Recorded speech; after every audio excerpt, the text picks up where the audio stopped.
Hello friends, आज हम drug inspector exam के लिए ड्रग एंड कॉस्मेटिक एक्ट 1940 को बहुत ही सिंपल लैंग्वेज में समझेंगे। ये एक्ट एग्जाम के लिए मोस्ट इम्पॉर्टेंट टॉपिक है क्योंकि इससे डायरेक्ट क्वेश्चंस आते हैं। तो चलिए स्टार्ट करते हैं हम आज के वीडियो को। Drug and cosmetic act 1940। तो चलिए अब हम इसके इंट्रोडक्शन की ओर चलते हैं। तो जो ड्रग एंड कॉस्मेटिक एक्ट वो मेनली किस लिए बनाया गया है, जो भी मार्केट में यूज हो रहे हैं ड्रग वो सेफ हो, इफेक्टिव हो, उसकी मैन्युफैक्चरिंग, डिस्ट्रीब्यूशन, सेल्स, इन सब को देखना, कंट्रोल करना, मेन काम इसका यही है। मतलब कोई भी आदमी गलत तरीके से मेडिसिन ना बना सके और पब्लिक की हेल्थ खराब ना हो। सिंपल वर्ड में समझें तो गवर्नमेंट चेक करती है कि कौन बना रहा है, कैसे बना रहा है और कौन बेच रहा है। Drug and cosmetic act 1940 India का एक इम्पॉर्टेंट लॉ है। इस एक्ट का मेन एम है safe drug, quality drug, effective drug, ताकि लोग गलत, नकली या खराब मेडिसिन से बीमार ना पड़े। अब हम इसके हिस्ट्री ऑफ एक्ट को समझते हैं।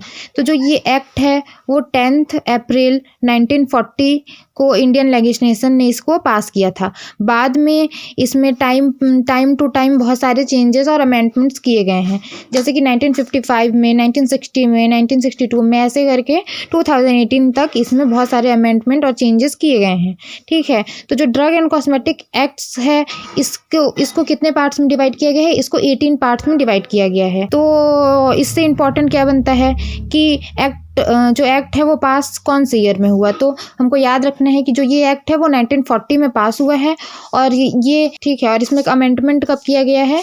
ये जो एक्ट है उसमें 1955 को अमेंडमेंट किया गया है और इसमें चेंजेस भी 2018 तक किए गए हैं। ये सारे इंपॉर्टेंट पॉइंट्स हैं, तो इन सबको आप याद रखिएगा। ठीक है, अब हम इसके ऑब्जेक्टिव को समझते हैं। तो ऑब्जेक्टिव, इसके मेन ऑब्जेक्टिव्स, एम क्या है उसको चलिए हम समझते हैं।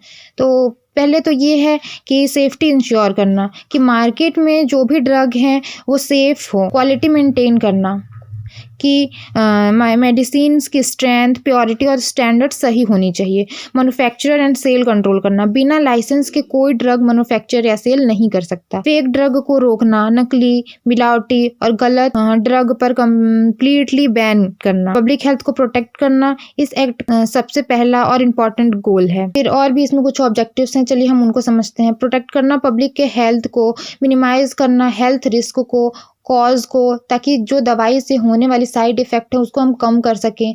जो भी हम दवाई मार्केट में ला रहे हैं वो उसका स्टैंडर्ड प्रॉपर हो, वो हार्मफुल ना हो। जो भी फार्मास्यूटिकल प्रोडक्ट्स मार्केट में हैं प्रॉपर लेबल होना चाहिए, पैकेजिंग होनी चाहिए, ड्रग खराब ना हो। ठीक है, इन सब का हम लोग को ध्यान रखना है, एक्सपायर ना हो ड्रग जो भी है वो। और क्या करना है, और क्या होना चाहिए इसमें? जो ड्रग ये और क्या प्रोवाइड कराता है? Legal authority for drug control, मतलब कि जो भी ड्रग इंस्पेक्टर को पावर है वो प्रोवाइड कराता है इंस्पेक्शन के लिए, सैंपल लेने के लिए, कोर्ट में केस करना, ये सारी चीज़ों के लिए ये पावर देता है। अब हम चलते हैं इसके स्कोप की ओर। ठीक है, तो इसका स्कोप क्या कहता है कि स्कोप का मतलब होता है एक्ट कहाँ कहाँ अप्लाई होता है।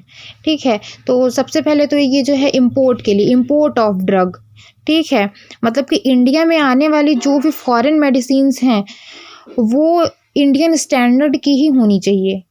ठीक है, फिर क्या है? मैन्युफैक्चरिंग से रिलेटेड, मतलब कि जो फैक्ट्री में जीएमपी, जो भी फैक्ट्री में मेडिसिन्स मैन्युफैक्चर हो रहे हैं वो जीएमपी फॉलो करें। ये क्या है? ये कंपलसरी है जीएमपी फॉलो करना। जीएमपी क्या होता है? Good manufacturing practices. ठीक है, फिर क्या है? सेल्स एंड डिस्ट्रीब्यूशंस, जो होलसेल और रिटेल दोनों के लिए लाइसेंस होनी चाहिए। स्टोरेज एंड ट्रांसपोर्ट, गलत टेम्परेचर में रखी ड्रग अनसेफ हो सकती है, तो उसके स्टोरेज और ट्रांसपोर्ट को हमको ध्यान में रखना है कि कौन सा ड्रग किस टेम्परेचर पे रखना है, उसका स्टोरेज सही होना चाहिए। चलिए हम आगे बढ़ते हैं। और अब क्या है इसमें? Quality control and standard. तो ये इसमें क्या है कि ड्रग की स्ट्रेंथ और प्योरिटी टेस्ट होनी चाहिए। अब इसकी स्ट्रेंथ और प्योरिटी टेस्ट होगी और सब में वो पास होगा, मतलब कि ड्रग की जो है क्वालिटी बढ़ जाएगी। ठीक है, तो हमें क्या देखना है कि जो भी ड्रग मार्केट में आए वो विथ क्वालिटी हो। लेबल एंड पैकेजिंग रूल क्या बोलता है कि जो भी कंज्यूमर को कंप्लीट इंफॉर्मेशन मिलनी चाहिए वो उसमें लेबल्ड हो। जो भी सब स्टैंडर्ड ड्रग पर, जितने भी मार्केट में सब स्टैंडर्ड ड्रग है उन पर बैन होना चाहिए। खराब ड्रग मार्केट में अलाउ नहीं है। अथॉरिटीज़ अपॉइंटमेंट, इसमें क्या करना है कि ड्रग इंस्पेक्टर, लाइसेंसिंग अथॉरिटी, इसमें बहुत सारी अथॉरिटीज़ आती हैं उन सब का इसमें मेजर रोल होता है। ठीक है, और क्या है प्रोहिबिशन ऑफ स्टैंडर्ड ड्रग, वो तो अभी मैंने बता ही दिया कि जो भी ड्रग है वो जो भी खराब ड्रग है मार्केट में वो प्रोहिबिटेड, वो बैन हो जानी चाहिए। अब चलिए इंपॉर्टेंट डेफिनेशंस की ओर चलते हैं। तो सबसे पहले समझते हैं कि ड्रग क्या होता है। ड्रग का मतलब सिर्फ टैबलेट नहीं होता। ठीक है, ड्रग वो होता है जिसका यूज़ हम लोग ट्रीटमेंट, डायग्नोसिस, इन सब चीज़ों के लिए हम लोग यूज़ करते हैं। किस लिए? किसी भी डिजीज़ के प्रिवेंशन में हम उसका यूज़ कर सकें। तो जिन जिन चीज़ों का यूज़ हम डिजीज़ के प्रिवेंशन में करते हैं वो सारी चीज़ें क्या होती हैं? ड्रग होती हैं। ड्रग में आपका मेडिकल डिवाइसेस में जो भी चीज़ें आती हैं वो सारी चीज़ें आपकी ड्रग में ही आएंगी। तो ड्रग का मतलब सिर्फ टैबलेट या फिर इंजेक्शन से नहीं होता है। ह्यूमन या एनिमल मेडिसिन, डिजीज़ या के डायग्नोसिस या ट्रीटमेंट के लिए जो भी चीज़ें यूज होती हैं वो सारी चीज़ें हमारी क्या होती हैं? मेडिसिन। उसको हम लोग क्या बोलते हैं? ड्रग बोलते हैं। अब हम क्या समझते हैं? कॉस्मेटिक क्या होता है? जब जो भी चीज़ें हम बॉडी पर लगाते हैं अपने अपीयरेंस को बढ़ाने के लिए, अपनी ब्यूटी को बढ़ाने के लिए हम लोग जो भी चीज़ें लगाते हैं, या फिर जैसे वुंड हो गया, वुंड हीलिंग के लिए हम लोग जो भी क्रीम का यूज़ कर रहे हैं, स्किन के लिए जो क्रीम, पाउडर्स, लोशंस, ये सारी चीज़ों का यूज़ कर रहे हैं हम लोग, ये सारी चीज़ें किस में आती हैं? कॉस्मेटिक्स में आती हैं। जो भी आपके अट्रैक्टिवनेस को बढ़ाने के लिए हम यूज़ कर रहे हैं, जैसे शैम्पू, लिपस्टिक, क्रीम, पाउडर, ये सारी चीज़ें क्या होती हैं? कॉस्मेटिक होती हैं। ठीक है, अब हम क्या समझते हैं? मिसब्रांडेड ड्रग क्या होती है? वो ड्रग जो गलत लेबल हो, फॉल्स क्लेम करता हो, उसमें इम्पॉर्टेंट जो भी इंफॉर्मेशंस हैं वो मिसिंग हो, तो इसको हम लोग क्या बोलते हैं? Misbranded drug. A drug is said to be misbranded if it is coloured, coated और लेबल्ड टू हाइड डैमेज।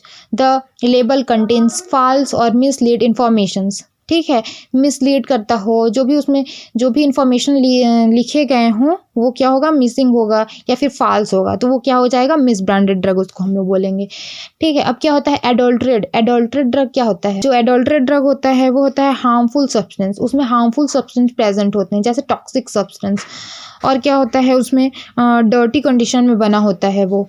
ठीक है, प्रिपेयर्ड और स्टोर्ड अंडर इनसैनिटरी कंडीशन। जो भी ये जो ड्रग बना हुआ है वो इनसैनिटरी कंडीशंस में बनता है, यानी कि डर्टी कंडीशंस में बनता है। तो ये हमारा क्या होता है? एडल्ट्रेट ड्रग होता है। और जिसमें कंटामिनेशन होता है, जिस ड्रग में कंटामिनेशन होता है, जैसे बहुत सारे कंटामिनेशन होते हैं, फॉरेन मटेरियल्स हमारे ड्रग में प्रेजेंट हो तो भी वो एडल्ट्रेट ड्रग में ही आएगा। स्पूरियस ड्रग क्या होता है? स्पूरियस ड्रग मतलब कि डुप्लीकेट ड्रग। ठीक है, it is an animation to another drug is sold under the name of another drug. The manufacturer's name is false or misleading. उसमें जो अलग, जैसे कि आप इसको और इजी में समझ सकते हैं कि जैसे मार्केट में कोई ड्रग है, मान लो पैरासीटामोल का ही कोई टैबलेट है और वो मार्केट में पहले से ही प्रेजेंट है सिप्ला का, तो सेम नेम से दूसरे मैन्युफैक्चरर का नेम डाल के और जो भी ब्रांड है वो सिप्ला का ही डाल देगा और वो मार्केट में ले आएगा, तो उसको हम लोग क्या बोलेंगे? स्पूरियस ड्रग बोलेंगे। अब चलिए अब हम इसके इंपॉर्टेंट सेक्शंस की ओर चलते हैं। तो ड्रग इंस्पेक्टर एग्जाम के लिए सेक्शंस याद रखो। Section 3, section 17, section 18, section 21, 23, section 27, ये जो भी सारे सेक्शंस हैं इनको हम लोग नेक्स्ट वीडियो में डिटेल्ड में समझेंगे। जैसे कि जो ड्रग एंड कॉस्मेटिक एक्ट 1940 है, ये एक ऐसा टॉपिक है जो अगर स्ट्रॉन्ग हो गया तो एग्ज़ाम क्लियर होने का चांस बहुत बढ़ जाता है। ठीक है, तो चलिए मिलते हैं नेक्स्ट वीडियो में। आज का वीडियो यहीं तक है। जो टॉपिक हैं, सेक्शंस हैं, उनको हम लोग नेक्स्ट वीडियो में समझेंगे। अगर आपको वीडियो अच्छा लगा हो तो लाइक और सब्सक्राइब जरूर करें।